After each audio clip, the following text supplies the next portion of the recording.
ये हूँ 1564 नंबर पट्टा घर बारी रंगवती मौलिक आउ पद्मचरण दास। ये हूँ खला।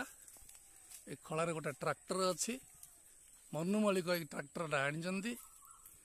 ये हूँ गोटे पुराणा स्विमिंग पूल जो स्विमिंग पूल रे कि मुझे गाधोली पिला दिने गोटे जराजीर्ण अवस्था अच्छी।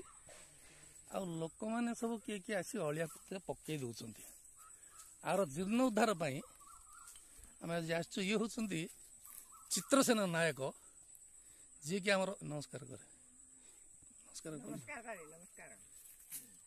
जी कि आमर पुराणा खमारी रहित प्राय 10 वर्ष बुझिले समय रे आखु चाष होता चिनाबादाम चाष होता सी वृद्ध अवस्था अच्छा मनोबल ए वर्ष करवा ए वर्ष करवा सी कहते बांफीर पुनरुद्धार करवा पत्थर फुटेवा बापा अधर छाड़ देते ए पत्थर ठीक अच्छे ए बांफी हाँ एठारे बाउंस रोपण हो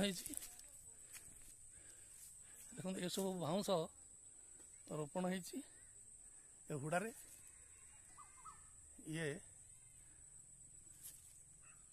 60 सेंट जगार अवस्थित ये हुड़ारे बाउंस गछ अच्छी। वर्तमान आमे जाऊे ये हूँ खला धान मलिबार जो खला एठारे सबू